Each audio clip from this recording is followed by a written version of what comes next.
Hi, I'm Ruth Heidebreck, and you're watching the MIT TV. And our school district is the foundation of our communities. Strong schools bring in strong families, and updated schools keep strong families and improve our property value. So today we've invited Dr. Todd Robinson to come in and talk about the next element of the 2021 facility bond. Thanks for coming. Yes, good to be here. So we've promised our viewers some very quick explanations of all the elements. And one of the key elements to the 2021 facility bond is our health and safety. And we've looked at the last 18, 19 months, and that has changed quite a bit. So can you kind of bring us up to date on that? Yes. So we took the time to kind of give that overview of both the proposals on the November 2nd ballot, and then kind of spoke about the fact that the entire campaign is designed around these 7 key elements. So happy to now dig in and talk a little bit about each element in specific. So, health and safety is paramount. So it's no surprise that this is the first on our list of elements, and you're right. When we talk about the 2016 bond and even school improvements long before 2016, when we talk about school safety, it's active shooter response, it's secured entries, it's really, really important stuff that we are still very mindful of. But the pandemic has opened up kind of some new areas for us to consider in improving our facilities. So, we had a facilities assessment in 2019 that was comprehensive when we came out to the voters to renew the sinking fund. So we reauthorized that in preparation for this facilities bond.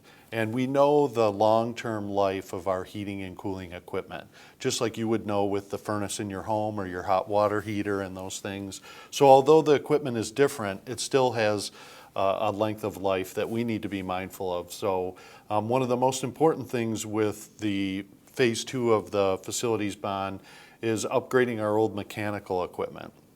And when we upgrade that equipment, it also allows us to improve airflow. So what we've learned in the pandemic is you want to exchange as much fresh outside air into your internal buildings as much as possible. Of course, have the proper filtering system. We've integrated some ionization onto our units already, but ultimately some of our equipment is older. And so we need to replace that, and successful passage of this bond would allow us to continue that. Right. So the next thing we would be talking about is thinking about touch points and limiting those. So we think about our drinking fountains, and we closed off drinking fountain usage. We found a creative way to take a solo cup with some box tape and keep students away from the drinking fountains. And some of our schools had the water bottle filler drinking fountains. So this bond would allow us to install those in all of our facilities, and we would just get away from the old-fashioned drinking fountain and just encourage kids to have their own water bottles and be able to fill them throughout the day. Next is in our restrooms, going to touchless fixtures. We know that a lot of places now have those, but some of our older school buildings are still turn it on, push the button, just a bunch of touch points. And even the paper towel dispensers, where we have those, or the hand dryers, just updating all of those so that we're limiting touch points, which of course would limit the spread of germs, not just COVID, but other common illnesses, the common cold and stomach bugs that come around and things like that.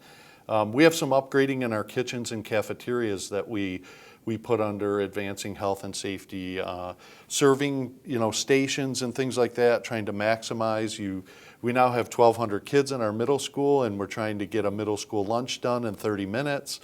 So we got to feed a lot of people quickly, and our older cafeteria, serving line setups aren't necessarily set up. So it will allow us to make some improvements there. Our fire alarm systems are aging, and so in some of our facilities, we need to update those to make sure we have that safety element. Replacing our failing parking lots.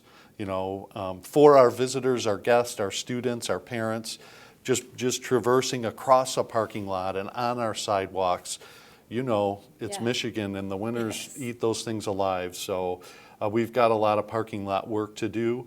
But we're also looking at a couple of our facilities and traffic flow.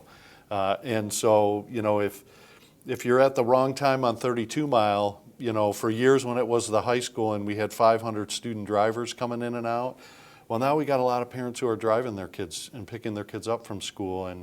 And the best thing we can do to aid in the arrival and dismissal traffic is to have kids on the bus. Yeah.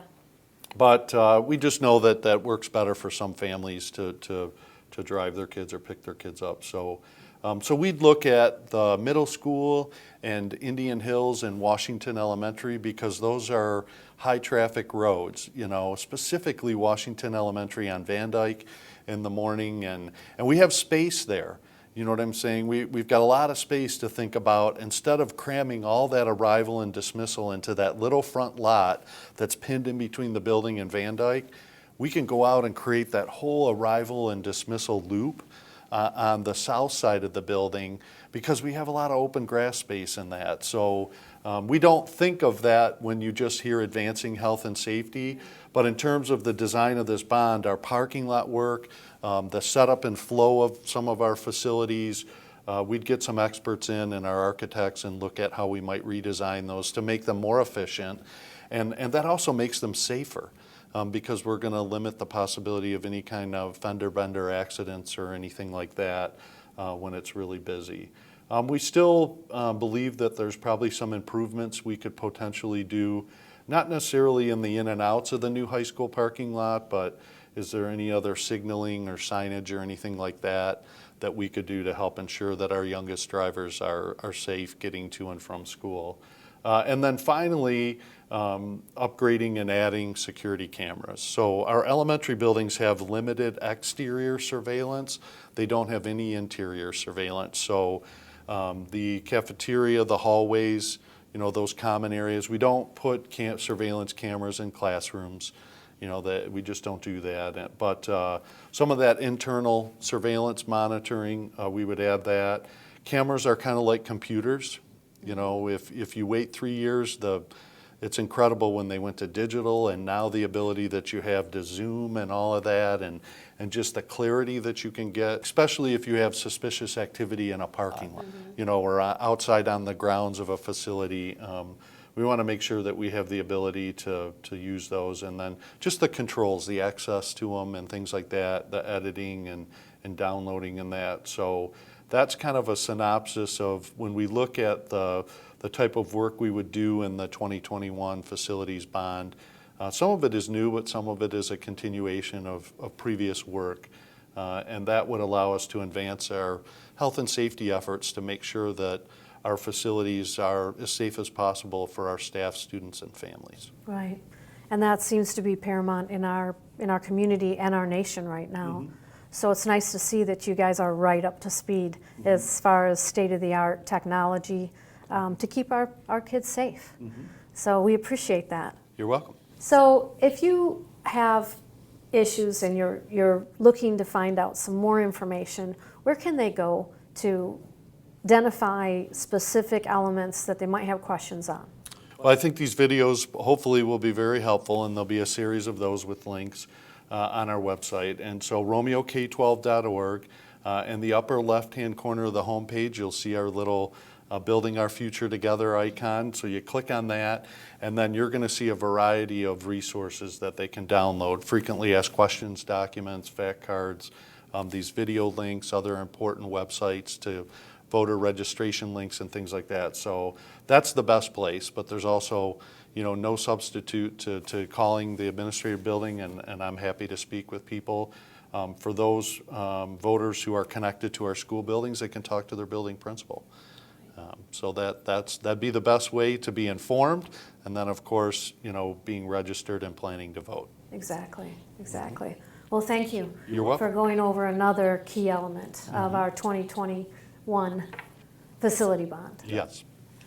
And thank you for joining us. And don't forget to get out and vote November 2nd.